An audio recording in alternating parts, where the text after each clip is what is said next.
Continuamos con la serie de vídeos sobre la arquitectura MIPS.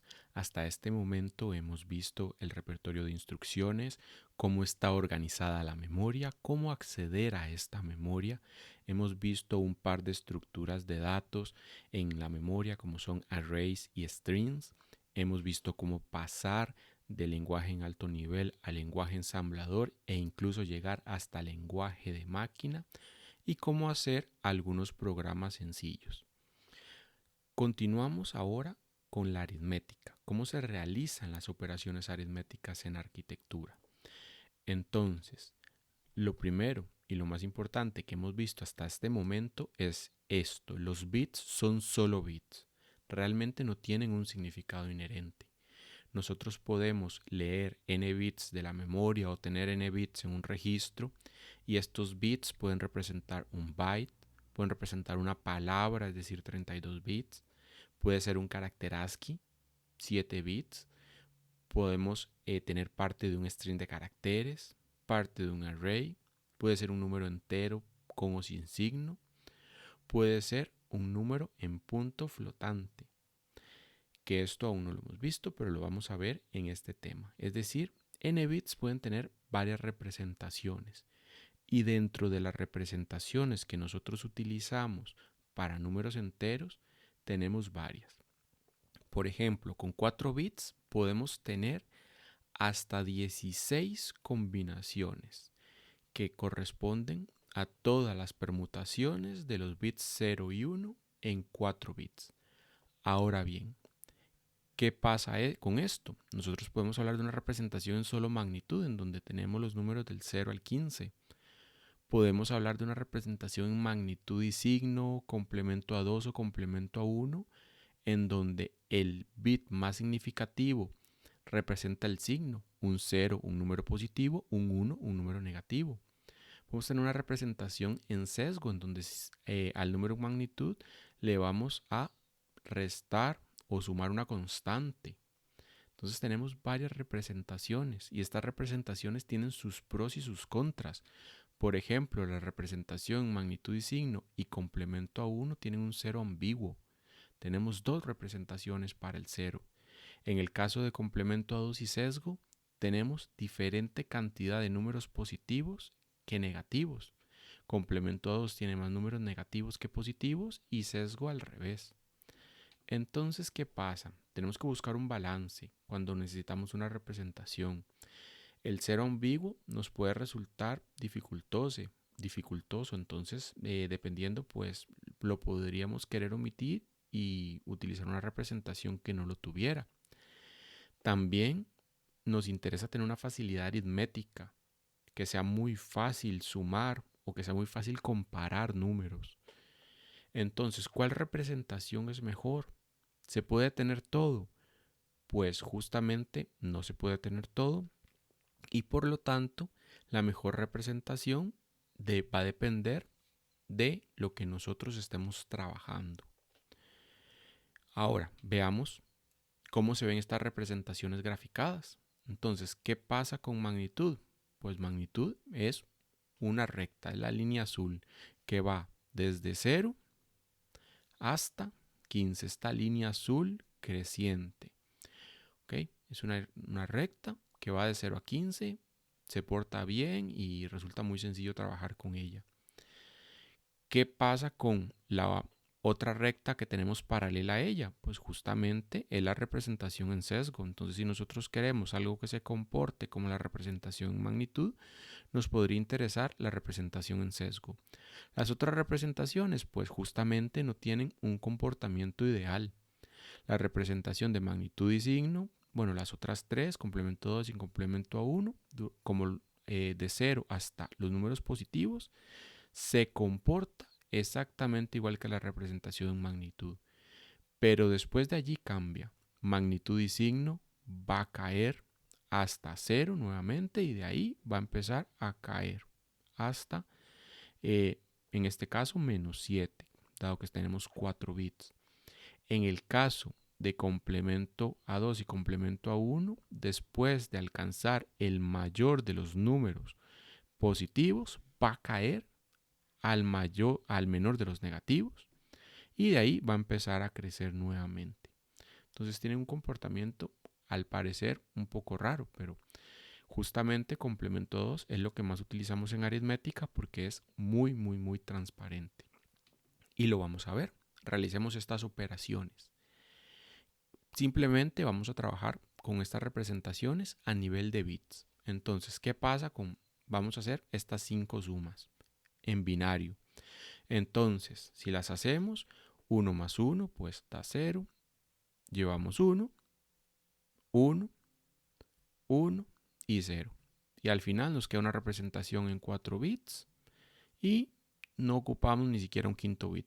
Tenemos ahí un quinto bit en verde que está en 0. No tenemos ningún llevo, significa eso. En el siguiente caso, ¿qué pasa? Tenemos 0 y 1, 1, 1 y 0, 1, 1 y 1, 0, llevo 1, más 0 más 0, 1. No tenemos otro llevo y tenemos una representación nuevamente en 4 bits. ¿Qué pasa con la siguiente representación? Vamos a ver 1 y 1, 0, llevo 1, 1 y 1, 0 y una que llevaba 1, llevo 1, 1 y 1, 0, llevo 1, 1 y 1, 0 y ahora tengo un llevo de 1 y tenemos aquí los 4 bits. Siguiente caso, 1 más 0, 1, 0 más 1, 1, 0 más 0, 0, 1 más 1, 0 y llevo 1. Entonces llevamos este 1 de aquí. Y tenemos los 4 bits. Y en el último caso, 1 más 0, 1, 1 más 1, 0 y llevo 1, 1 más 1, 0 y 1, 1 y 1 que llevaba, 1 más 1, 0 y 1, 1 y llevo 1. Entonces tenemos esta representación. Ahora, ¿estos resultados son correctos, son incorrectos? Vamos a ver que va a depender. Y vamos a interpretar esos números que están allí almacenados, esos números que tenemos ahí representados, los vamos a interpretar tanto como una representación sin signo como sin signo. Pero primero vamos a recordar algo, el rango. ¿Qué nos dice el rango? Pues básicamente el rango para números sin signo es de 0 a 2 a la n-1 y con signo de menos 2 a la n-1 a 2 a la n-1 menos 1. Es decir, si tenemos 4 bits, podemos representar números sin signo del 0 al 15 y si tenemos números con signo del menos 8 al menos 7. Eso es importante. Ok.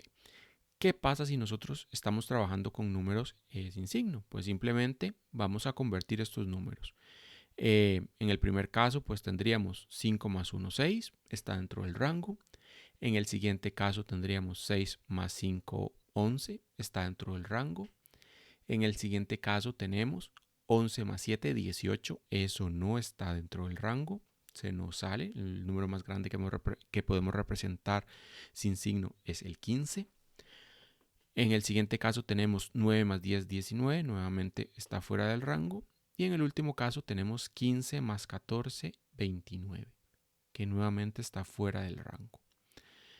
Entonces vean que en todos los casos en que los números están fuera del rango, tenemos este llevo que está aquí. El llevo del número más significativo a un enésimo más un bit que no tenemos. Tenemos únicamente 4 bits para representar el número. En estos casos vean que ocupamos un quinto bit para representar el número.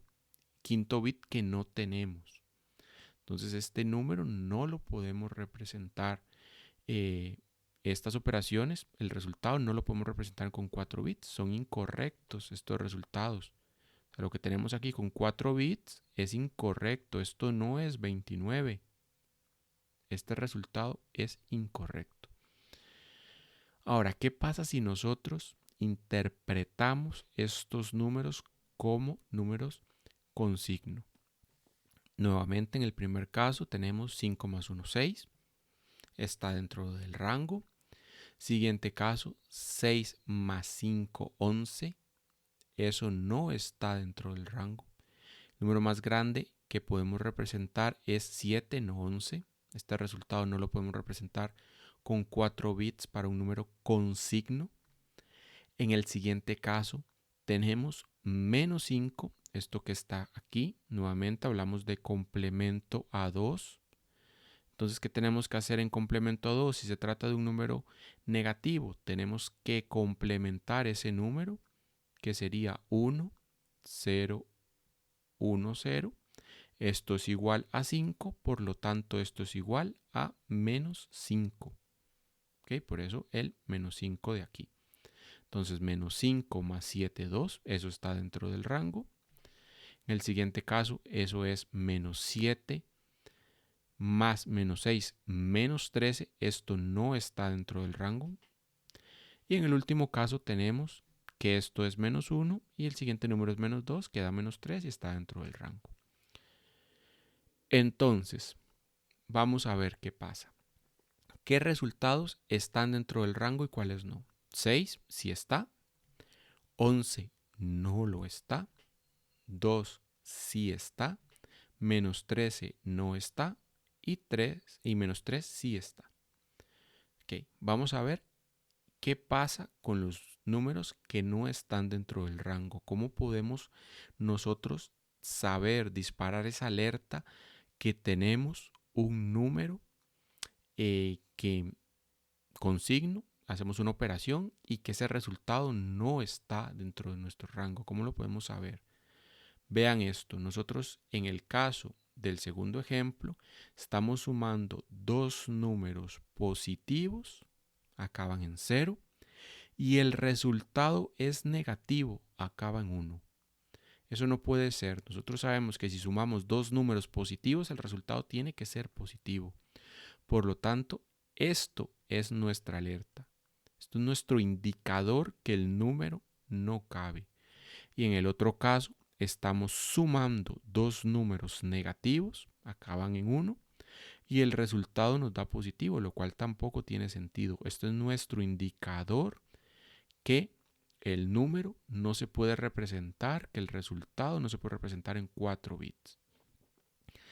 Ahora, ¿cómo se llaman estos indicadores que tenemos aquí? Pues se llaman acarreo en el caso de los números con signo y rebase en el caso de los números con signo. Sin signo, acarreo; con signo, rebase. ¿Qué nos indica cada uno de ellos?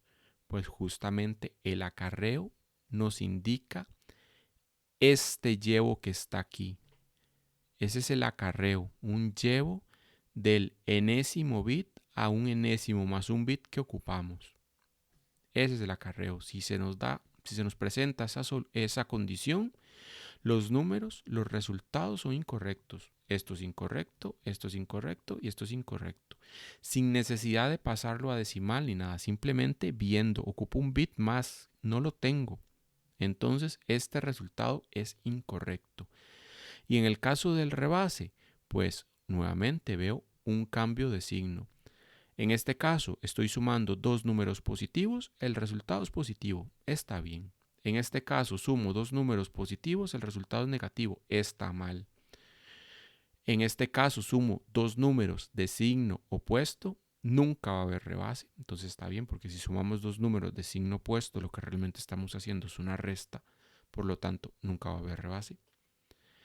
En el siguiente caso estamos sumando dos números negativos y el resultado es positivo, por lo tanto hay rebase, no se puede representar el resultado, es incorrecto. Y en este caso estamos sumando dos números negativos y el resultado es negativo, entonces está bien.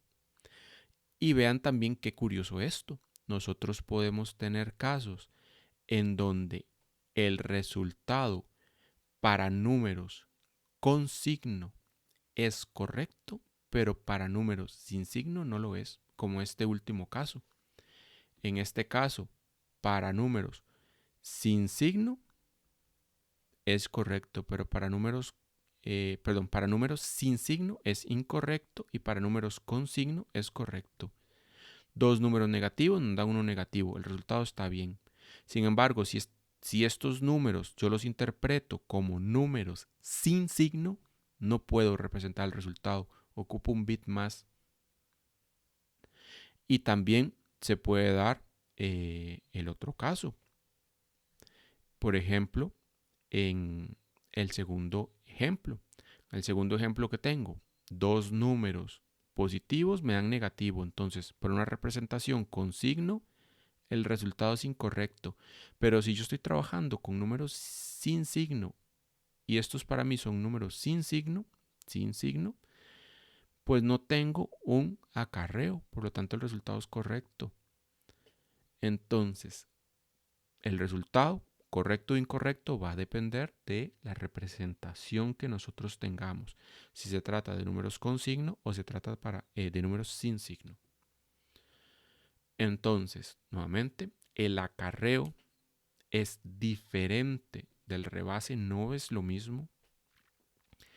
El acarreo tiene sentido o significado cuando nosotros trabajamos con números sin signo y el rebase cuando nosotros trabajamos con números con signo. Ahí es donde tienen sentido. Vamos a ver en resumen. El acarreo ocurre cuando hay un llevo del bit más significativo.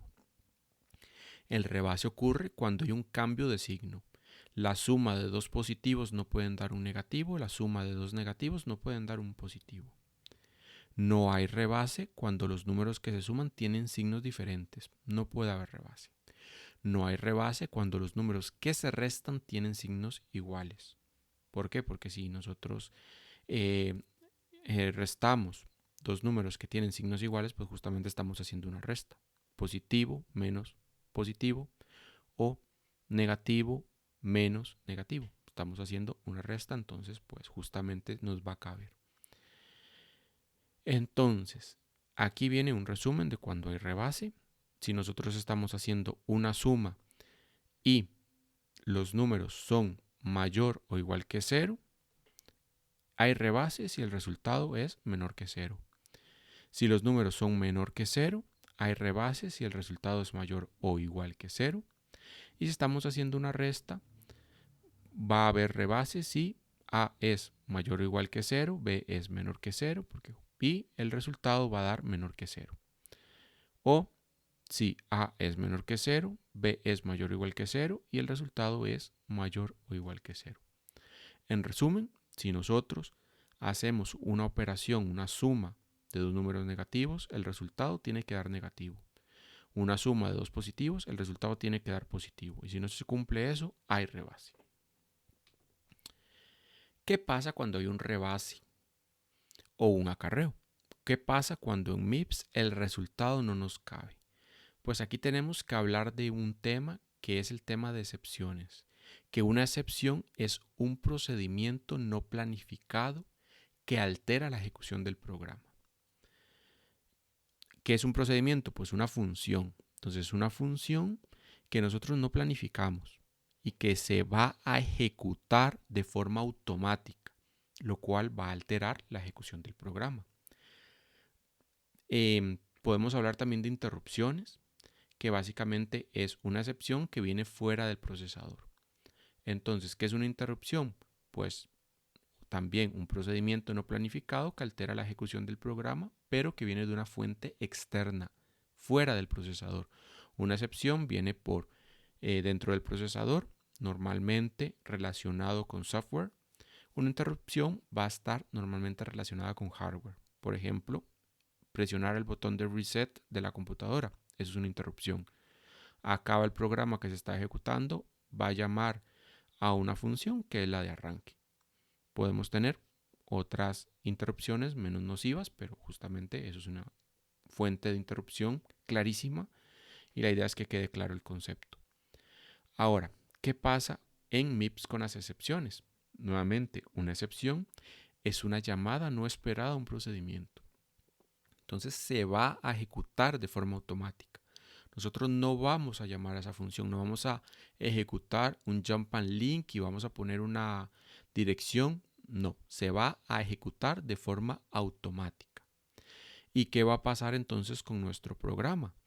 Pues justamente se va a guardar la dirección de la instrucción desbordada o de la instrucción que genera la excepción en un registro especial que se llama el EPC. Básicamente es el PC de excepciones.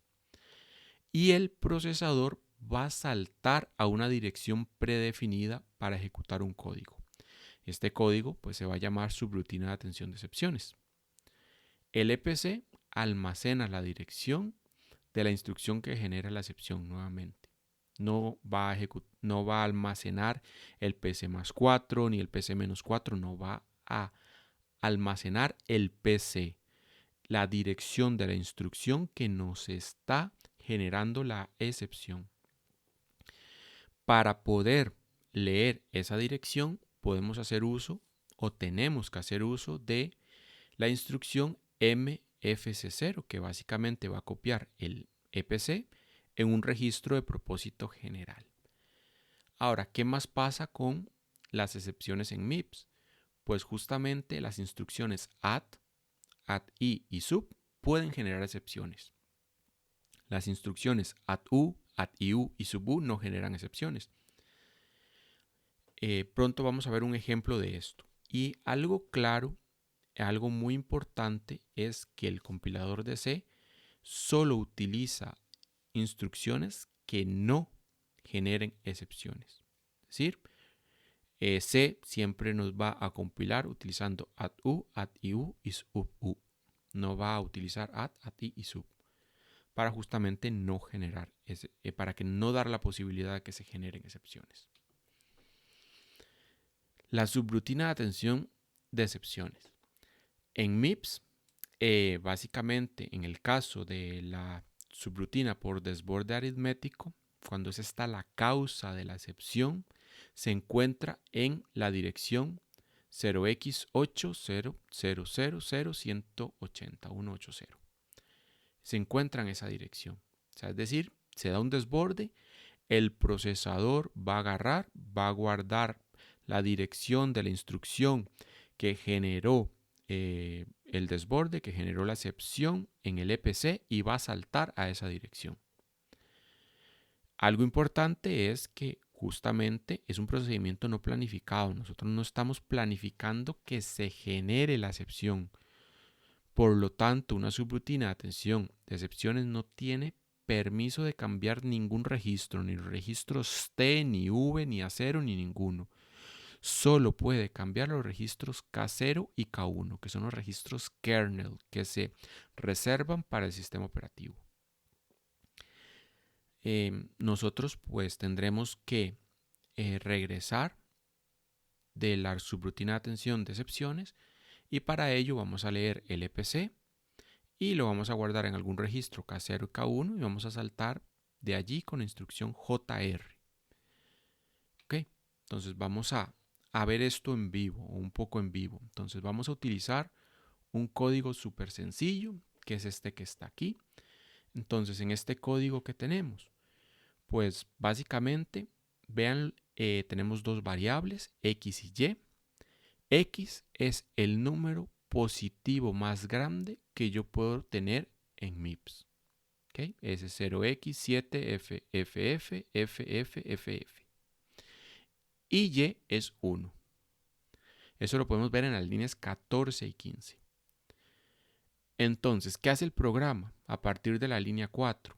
Pues va a leer la dirección de X, va a guardar X en T1, va a leer la dirección de Y, va a guardar Y en T2 y va a sumar T1 más T2. Y después de eso va a cargar en V0 un 10 para parar, simplemente, acabar la ejecución del programa. A partir de la línea 17 tenemos la subrutina de atención de excepciones. Entonces vean la sintaxis para ponerlo. Ponemos .ktext y la dirección. Y eso nos va a poner en esa dirección de memoria ese programa, ese código. Entonces, ¿qué hacemos? Pues, ¿cuál era la regla número 1? La subrutina de atención de excepciones no puede modificar ningún registro salvo K0 y K1. Yo voy a querer imprimir cosas aquí, por lo tanto, vamos a guardar V0 en K0 y A0 en K1. Vamos a leer en A0 la dirección del mensaje que quiero imprimir y lo vamos a imprimir a través de syscall poniendo un 4 en V0 como código para imprimir un string. Después regresamos los valores que tenían V0. V0 lo habíamos guardado en K0, por lo tanto lo restablecemos. Restablecemos A0 también. Vamos ahora a utilizar esa instrucción mfc0 para mover a K0 el EPC. El EPC es el registro del sistema de número 14. No tiene que ver nada con el registro 14 del banco de registros. Es otro registro que es el registro del coprocesador, el EPC, y es el registro 14. Y yo solo puedo leer de ese registro, no puedo escribir en él. Le voy a sumar 4 porque no quiero volver a saltar a la instrucción que me generó la excepción, si no estaría en un círculo vicioso. Si no, por eso le sumo 4 a esa dirección y hacemos un JR K0. ¿Para qué? Para devolvernos de esta subrutina. Y por último tenemos ahí el mensaje que voy a imprimir, que es que se generó un trap, una excepción. Okay, vamos a simular eso. Entonces abrimos nuestro simulador. Entonces ya ahí lo tenemos listo para simular. Entonces vamos a ver que vamos a ir simulando línea a línea. Vamos a cargar la dirección de X y cargamos X en el registro 9. Es decir, en T1. Vean que se nos pone en rojo y se nos pone el valor positivo más grande que yo puedo cargar. Luego cargamos la dirección de Y nuevamente en T0 y cargamos Y en el registro 10 en T2. Cargamos un 1 simplemente y ahora hacemos la suma. Y nos salta un mensaje. Ha ocurrido una excepción con el PC en esta dirección y vemos que justamente la dirección que está señalada con la línea celeste, que es la instrucción de suma. Entonces le decimos OK y nos dice que la fuente de la excepción fue un overflow aritmético, un rebase aritmético. Entonces le decimos OK y va a saltar a nuestra subrutina de atención de excepciones, que vean que está en esa dirección 80.180, esa que está ahí, donde la pusimos. Entonces justamente seguimos simulando y lo que va a hacer es imprimir el mensaje, ese que trap generated, y después de eso va a restablecer los registros que habíamos modificado. Leemos el EPC, le sumamos 4 y saltamos a la siguiente instrucción, que la siguiente instrucción nos carga un 10 en V0 y acaba la ejecución del programa. Muy bien, ahora modifiquemos ligeramente este programa. ¿Qué vamos a hacer? Vamos a cambiar únicamente la instrucción de suma por un add u. Únicamente eso vamos a hacer. Y vamos a recargar el programa. Y nuevamente lo vamos a empezar a ejecutar. Saltamos a la función main y a partir de ahí empezamos a ejecutar. Cargamos la dirección de X. Cargamos X en T1. La dirección de Y. Y en T2. Y hacemos la suma. Vean que en este caso en T0 me queda el resultado, que es la suma de un número positivo y otro positivo, dos números positivos, y el resultado me da negativo, pero no me saltó ninguna excepción. El programa siguió ejecutando de forma normal. ¿Y esto por qué? Porque utilizamos add_u y la instrucción add_u no genera excepciones. Add sí lo hace. Entonces, de esta forma, vemos cómo funcionan las excepciones y vemos cómo evitarlas en caso de que queramos hacerlo. Muy bien. Ahora, ¿qué pasa si yo quiero determinar, o sea, quiero utilizar @u, @iu, sub u, y quiero determinar si el resultado es correcto. ¿Qué hago? ¿Qué puedo hacer yo para saber si el resultado está bien o no está bien? Pues justamente va a depender si estamos trabajando con números con signo o con números sin signo. Tenemos los dos casos. Entonces, esto lo tenemos que hacer por software y vamos a ver que va a depender de si trabajamos con números con signo o sin signo. Entonces, empecemos con el caso de números con signo. ¿Qué vamos a hacer? Vamos a determinar si hay desborde en el caso de números con signo. Entonces, ¿qué es un desborde cuando trabajamos con números con signo? Estamos sumando dos números positivos y el resultado es negativo, o estamos sumando dos números negativos y el resultado es positivo. Entonces, este es el código que vamos a utilizar para determinar si hay desborde en una operación. Entonces, empecemos paso por paso. Vamos a analizar cada uno de los tres párrafos de este código. Párrafo número 1, que es donde hacemos la suma. Párrafo número 2, donde vamos a determinar si los números son de signo opuesto, en cuyo caso nunca hay desborde. Y en el siguiente párrafo vamos a ver si hay o no hay un rebase, un overflow. Okay. Paso número 1. Hacemos simplemente la suma. O sea, ejecutamos la instrucción @u. Nuevamente la instrucción @u es una instrucción que no va a generar excepciones. Entonces, si el resultado es incorrecto, no nos va a avisar. Nosotros lo tenemos que determinar y lo tenemos que determinar a partir del resultado. Entonces, ¿qué tenemos? Estamos sumando T1 más T2 y el resultado lo guardamos en T0. Es una suma. Entonces, en T1, digamos que vamos a tener X, en T2Y y en T0Z. Entonces, ¿qué tenemos que hacer? Pues básicamente tenemos que determinar todos estos signos. Tenemos que determinar el signo de T1, el signo de T2 y el signo de T0. Vean que nosotros lo que nos interesa es únicamente el bit más significativo, que es el bit de signo. Entonces, de esta forma yo determino si hay o no hay un desborde. Entonces, vamos a ver el siguiente párrafo. El siguiente párrafo estaba formado por estas tres líneas de código. Entonces, la primera línea de código hace una O exclusiva, una XOR. ¿Entre quién? Entre T1 y T2. ¿Quiénes eran T1 y T2?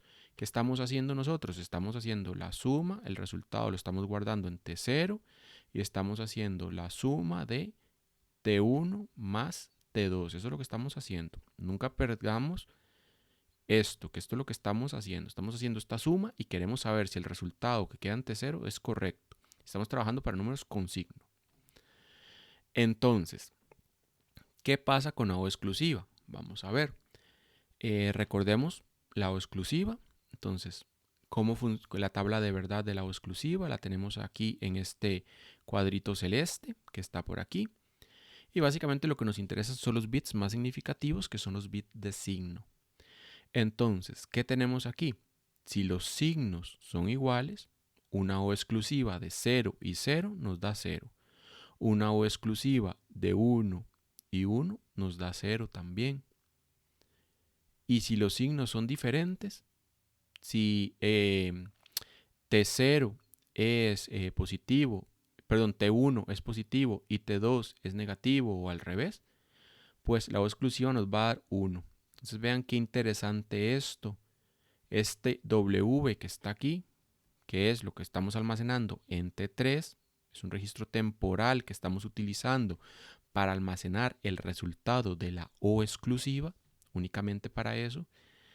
Y lo que nos interesa son únicamente los bits de signo que están aquí. Entonces, ¿qué pasa? Si W es 0, quiere decir que T1 y T2 tienen el mismo signo. Si W31 es 1, quiere decir que T1 y T2 son de signo opuesto. Entonces, pasamos al cuadro rojo que justamente nos resume eso. Nos dice, si W31 es 1, T1 y T2 son de signos opuestos. Si W31 es 1, T3 es un número negativo también. Eso es importante tenerlo en cuenta. Si W31 es 0, T1 y T2 son del mismo signo. Y si W31 es 0, pues T3 es un número positivo.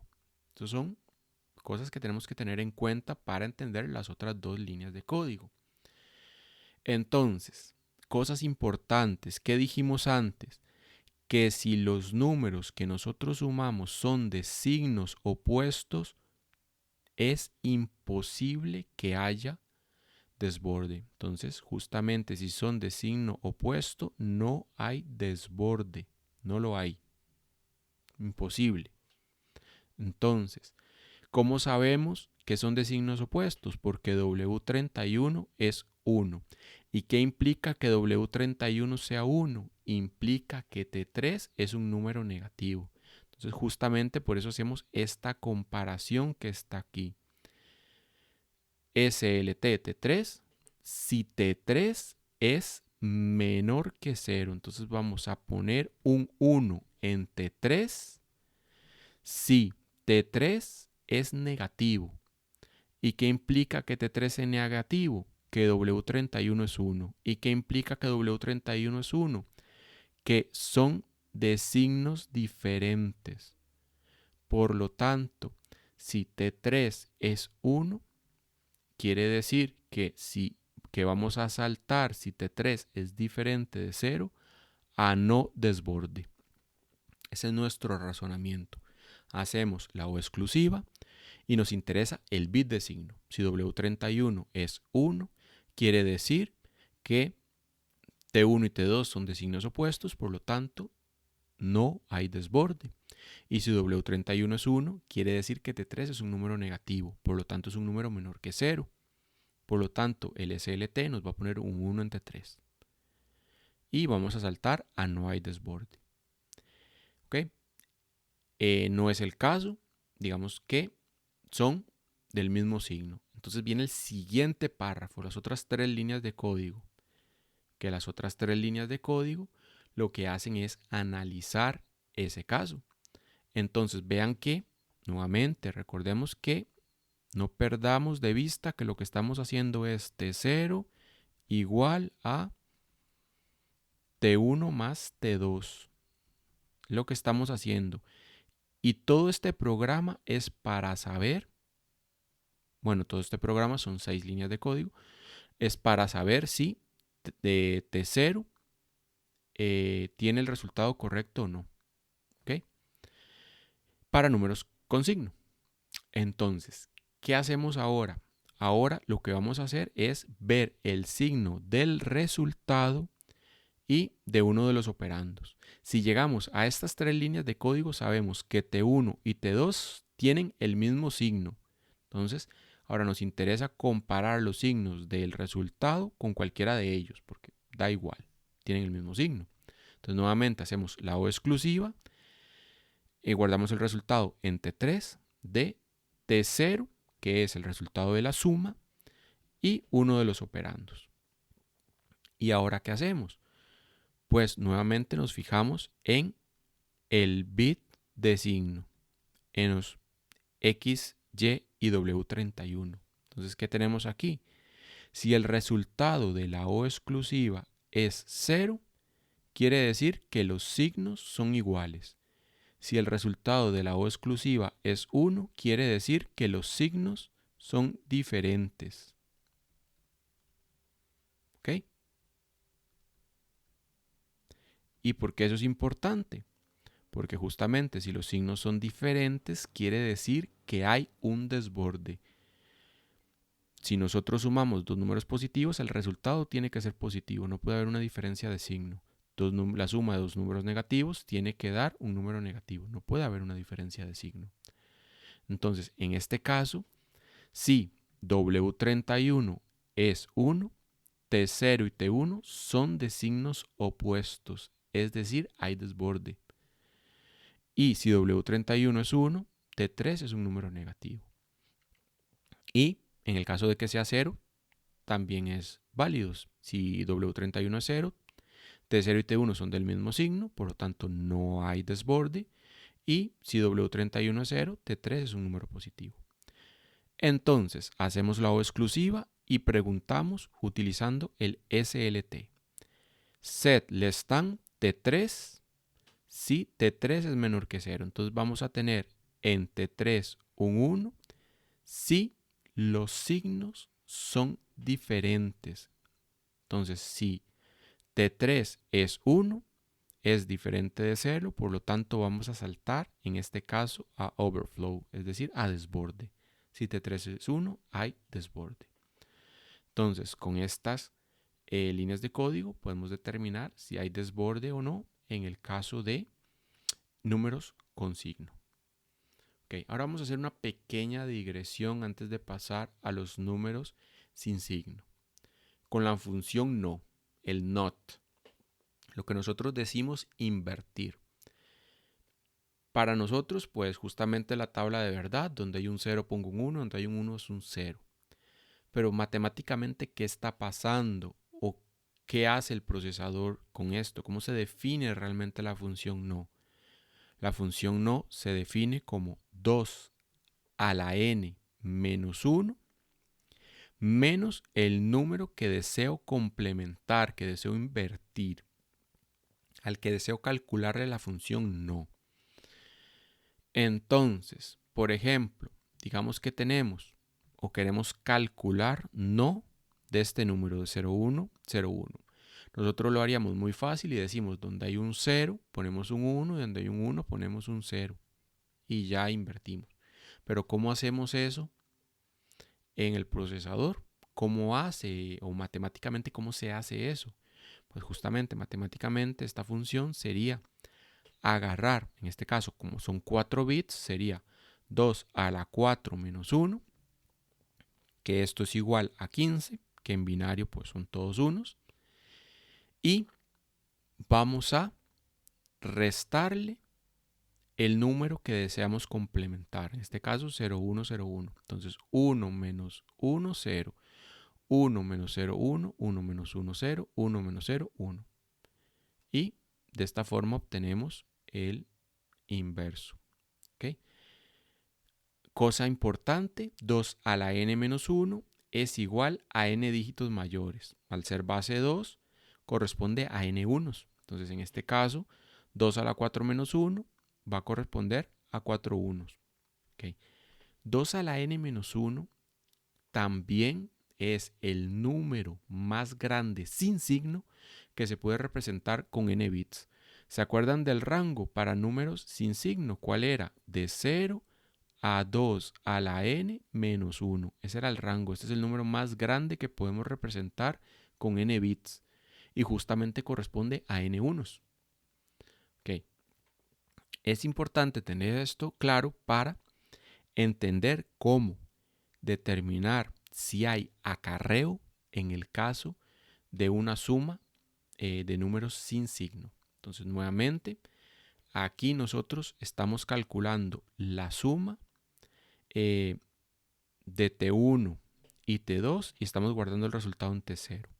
Nuevamente utilizamos add_up, por lo tanto, esta instrucción no va a generar excepciones.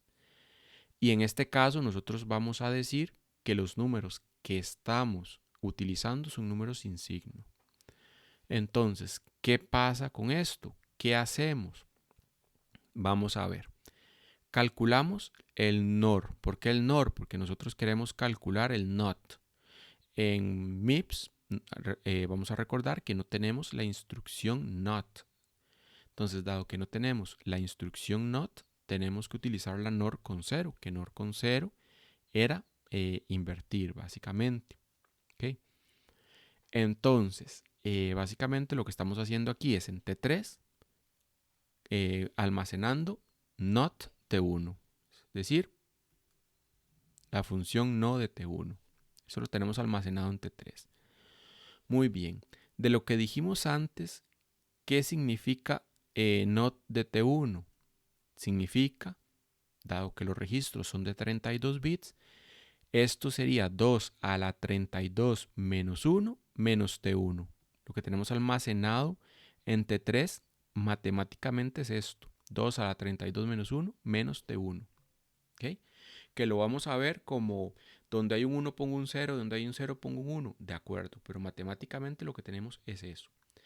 Y ahora nosotros vamos a hacer el SLTU. En este caso, números sin signo. ¿Y qué vamos a comparar? Vamos a comparar ese inverso con el otro operando, con T2. Entonces vean que primero vamos a negar un operando y luego vamos a utilizar el otro operando con el SLTU. Y en este caso, ¿qué estamos haciendo? ¿Qué tenemos en T3? En T3 tenemos 2 a la 32 menos 1 menos T1. Eso es lo que tenemos realmente en T3. ¿Y qué estamos haciendo? Que este resultado T3 va a ser 1 si esto que tenemos aquí, 2 a la 32 menos 1 menos T1, es menor que T2. Reordenando, vamos a tener un 1 en T3 si 2 a la 32 menos 1 es menor que T1 más T2. Pero 2 a la 32 menos 1 es el número más grande que podemos representar con 32 bits. Por lo tanto, si T3 es 1, quiere decir que hay acarreo, que no nos va a caber el resultado. Entonces, justamente, aquí preguntamos por eso. Si T3 es diferente de 0, hay overflow, hay acarreo. El resultado no es válido. Por lo tanto, tengo que hacer algo. Con estos dos programas, básicamente lo que nosotros estamos haciendo es determinando si el resultado es válido o no es válido. Lo que nosotros hagamos con esa información de validez o no del resultado, pues va a depender de nuestro programa. Hasta aquí llegamos con las operaciones de suma y básicamente de resta, porque al final la resta es simplemente una suma complementando a 2 el otro operando. Entonces, las operaciones de suma nos pueden generar excepciones si utilizamos i o sub, o no generarnos excepciones. Si nos generan excepciones, las tenemos que manejar porque podrían saltar a esa subrutina de atención a interrupciones. Si no manejamos excepciones, tenemos que utilizar alguno de estos dos programas para determinar si nuestro resultado es correcto o no. Después de esto, vamos a seguir con las otras dos operaciones aritméticas, multiplicación y división. Muchas gracias.